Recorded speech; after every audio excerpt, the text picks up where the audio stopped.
Every week, it's a goal of mine to share financial information that helps you in both your life and financial vineyard. We hope it takes you from your roots to the journey of your vines and the influences in the air that have helped craft your delicious life. Like wine, life and finances have different palates that should be celebrated and not judged. Welcome to this edition of Wine and Dime. We're so pleased that you've taken the time to join us today. This particular podcast is on setting New Year's resolutions for financial peace. I know it's that time of year, but before we get started, I want to finish up my recommendation that I had started from the last podcast on a beautiful winery that we came across in North Carolina when Brent and I were traveling down to Florida from New York. Hinnant is the pronunciation, I believe, but Family Vineyards, located in North Carolina. We were pleasantly surprised. We anticipated that it would probably be a sweeter wine, but they're in a little town called Pine Level, not far off from 95, if memory serves me correctly. But anyway, we were thrilled that they not just had some sweet wine. Again, growing in warmer temperatures, you generally don't see the drier reds, but they did import some of their juices. And I mentioned last time that I really enjoyed their Cab Sauvignon and their Pinot Noir. They also had a Meritage and a dry rosé that I very much enjoyed. And so again, you never know what life's going to bring or throw at you, or what journey you're going to happen across when you're on the road. And that's true with finances as well. And my husband suggested that I mention one that's called Snowed In, a little bit on the sweeter side, but a nice one for the holidays. And if you're a white lover, Pinot Gris was real crisp and fruit forward wine. You might enjoy that. I'm all about the journey that we're on in life, either if it's finding that next good wine or finding the financial peace that we all want and reducing our stress in the new year. So thinking about New Year's resolutions, this is sort of the final topic that we're going to be covering here in this year, in 2021. And I really wanted to end with financial peace. That's what we want for you. And we want you to find the right place that brings you peace. We never want to tell you how to spend your money or what your goals should be or the values that you should be surrounding yourself around with your money. It is possible to find that sweet spot. Of course, it takes some work to get there, and it isn't always easy. But from someone who spent her childhood just learning more about money and financially seeing struggles happen, I grew up feeling a little insecure about money, and now, I'm feeling much stronger about it. I've taken the time to really do the work. Obviously, as a financial planner, I have to do the work myself as well, and to feel a bit more secure. Now, I'm always going to revert back to that sort of scarcity mindset. That's just who I am. But I think everybody can come to a certain amount of financial peace if they're willing to put in the work. So in the last session that we talked about, we had you look at things that caused you financial stress and critical tasks that needed to be accomplished. Those definitely should be incorporated into the path towards financial peace. We know you can't tackle all of them at once. We understand that. But before you make your commitments, we want to bring two more categories to reflect on: goals and priorities. Now, it may be that you already identified some of your priorities and goals just by going through the other two exercises, but until you explore them, you really won't know. So it's time to think about what you want to spend your money on. And that's going to match up to your value. So for the next year or two, where do you want to spend your money? Do you have long-term goals that you want to contribute to such things like retirement, kids' education, paying down debt, a major purchase, a home remodel? All of those things that will take some serious savings. Well, how about short term, like kids' camps, summer camps, home repairs next year, paying back emergency reserves that got spent? We want you to sit down and think about what goals you have for both short term and long. Put some dollar amounts to them next. If you don't know what they will cost, like retirement, we don't know what that's going to cost. Start by writing out some specific goals, such as what would be some good goals that you could target in a particular year? What was your intention? Like how many years until the goal, or how many years will the goal last? Financial planning software can calculate retirement goals, education, etc. But it's good to have some idea of what you really enjoy and what's most important to you. There's some websites out there that you can also look at, like mint.com has some goal calculation capacity, but you can look on most of the mutual fund websites like Fidelity or Schwab or TD, and they usually have some sort of planning tools as well. Vanguard has a great one that's out there also. If you need help, of course, we're here for you and we can help you accomplish that. We will also point you in the direction of some of the tools that we have out on our website that might get you thinking or get your mind rolling around. If you've listened to this podcast throughout the year, we've talked about a fitness playbook, and we can certainly send that to anybody who's listening and wants access to that information. It's just an Excel spreadsheet, but it might get your mind going in a particular direction. So once you know what your goals are, then you need to prioritize your spending. This is all about prioritizing. So we can have lots of dreams. We can have lots of goals. We can have lots of ideas. We just can't have them all right now. So prioritizing the spending helps us understand what's most important to you. Somehow, knowing that, and how you want to save for that will put it more realistic to you. So some of your decisions in the past might be to buy a house or to buy a car, but now it's, different in spending priorities, and that's fine. We would just say, write down the difference between something that's shorter, like a necessity, or something that's going to be longer term. And then I've actually had people put out like slips of paper and then sort of organize them on the table until they get to the point where like, this is where I really feel most compelled to spend my money or need to spend my money. Sometimes there's if you do that, you can really look and see if something is missing too, but notice there's a place to add some goals within the particular items that are most important to you when you're doing that, right? So if you're cutting out those slips, like put those particular items and make sure that, like I said, you prioritize it. Once you've prioritized it, then you can look at it and see where your money is needing to go or wanting to go.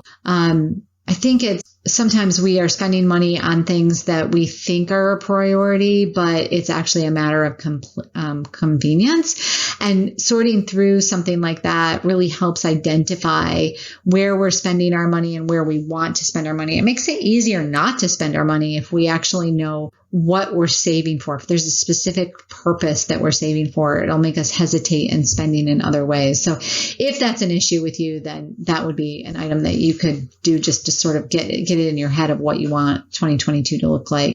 And again, really looking at where your money is going.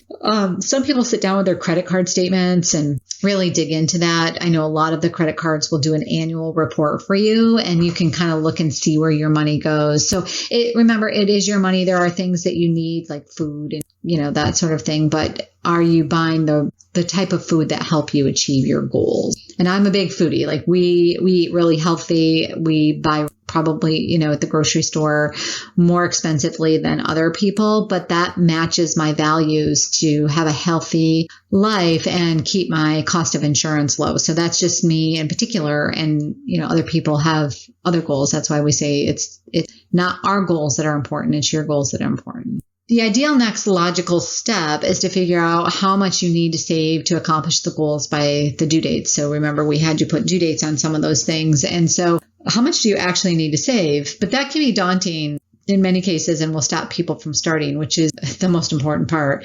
If we calculate everything that you want to do and say you need 80% of your paycheck, well, then that's probably not going to work. But if we were to map out, well, I'm going to do this year and this year and this year, what do I need to save in order to do that? So let's start with the reality, which is to figure out how much you can save and apportion it between your goals or your top priority goals. And then, once you achieve one, you can put the money towards the next. You can always adjust where the money goes later by setting up accounts and putting money towards those goals. A lot of people will set up particular savings accounts, or other accounts where it'll be like a goal for something. And it may be like a vacation fund, but you don't know what the vacation is yet, but that's your fund. And that sort of gives you a budget of how much you're going to spend each year. But that's something that a lot of people I know do, or if there's a particular area that you overspend on when you do spend money, then they'll use like a particular account for that as well. So let's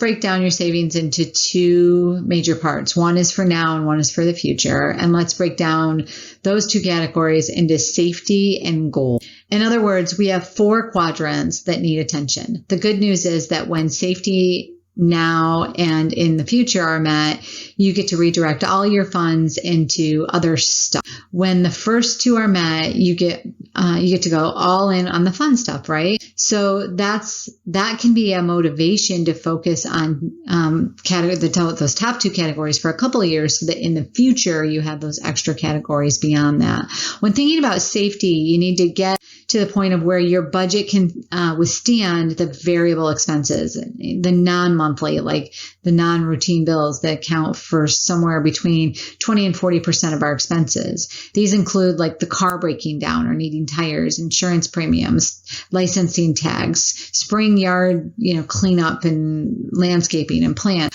birthday celebrations and gift. Could be Thanksgiving and holiday celebrations, or home repairs, or back to school costs. One of the best ways to reduce financial stress is to estimate these expenses and then put the money amount in a separate account, which can then be used to pay these expenses. If you can start that account with a little extra savings the first year, so that you get ahead by a couple of months, you'll be on your way to not needing credit cards in the future potentially.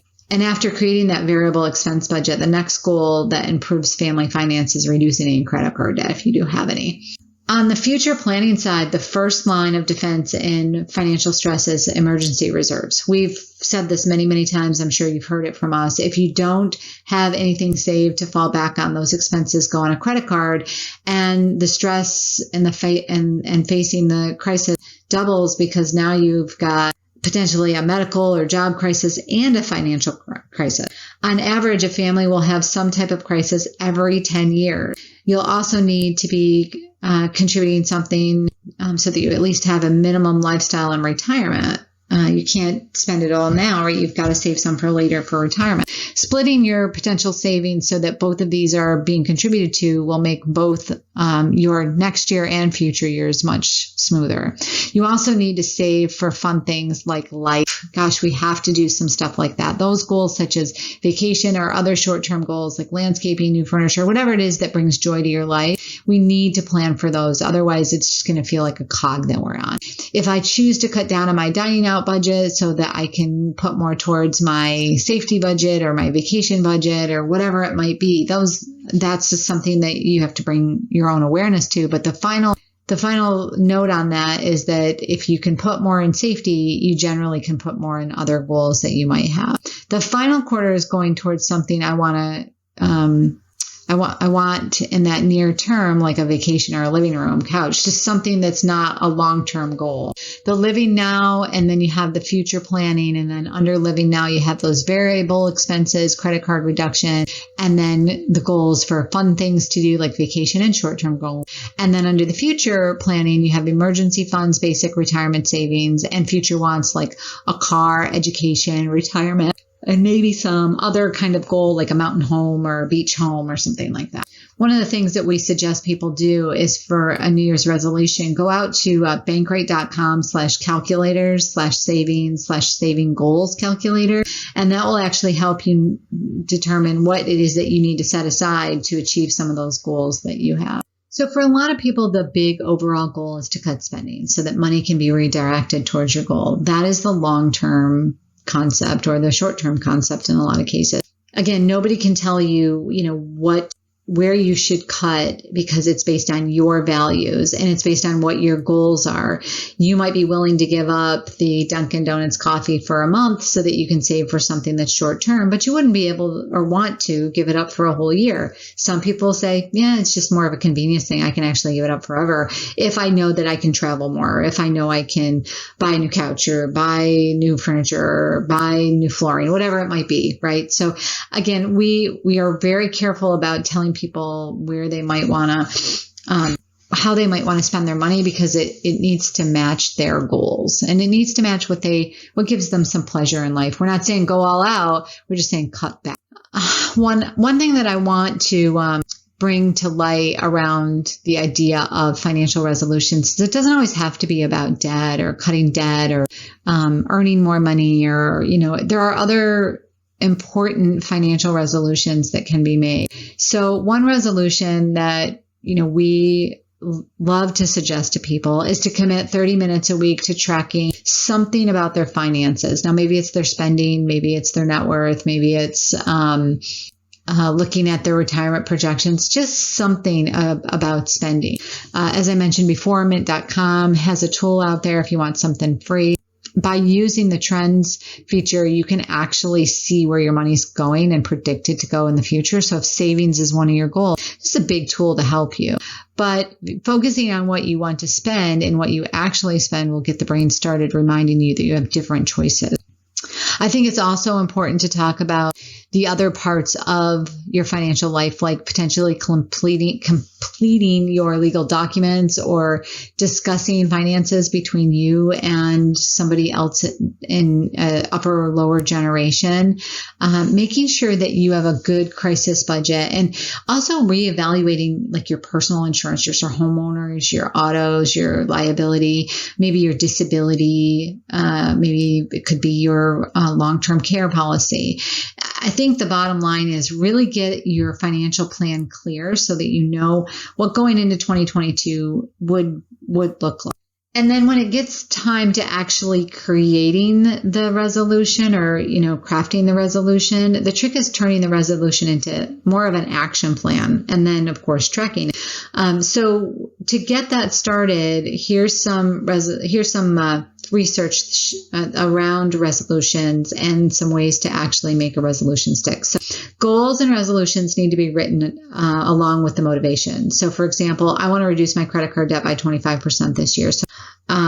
So I reduce my required monthly outflow, which will mean in the future I can be less stressed and achieve my other goals. I'll do this by cutting my eating out budget by $150 and putting that towards my additionally, I'll track my progress every month and look for lower interest rate debt options by January 30th. People who make explicit resolutions like that are 10 times more likely to attain their goal than people who don't.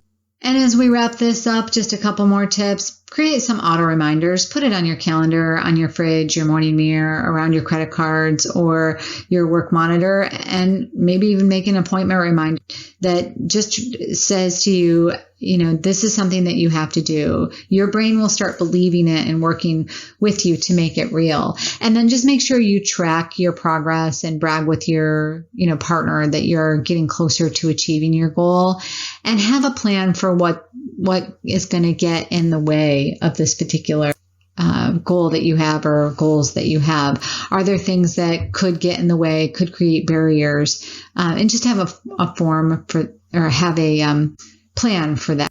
We hope that you have a wonderful year in 2022. I know the last 2 years have been a bit stressful in a lot of fronts. We hope you've enjoyed these podcasts. We're going to be switching it up come 2022 just a little bit. You're going to hear a bit more from not just me, but from the team at Rooted Planning Group. So we appreciate you listening in, and we hope you have a wonderful 2022. If you have any questions that you'd like us to answer, hop on over to either Twitter, Facebook, or Instagram and message us that you have a particular question and you'd like us to answer on Asking for a Friend, which is going to be coming out in our newsletter. And if you want to sign up for our newsletter, hop on to rootedpg.com and sign up for our newsletter that comes out every Monday with some great tips, some great tools. And that will about do it for today's episode of Wine and Dime. You can contact Amy through the website www.rootedpg.com or amy@rootedpg.com. You can also follow us on Facebook and Instagram at rootedpg for the latest news. And if you have any questions, comments, or topics you would like to hear about, feel free to let us know. And don't forget to rate and subscribe the show wherever you get your podcasts. And again, thank you for listening, and be sure to tune in next time.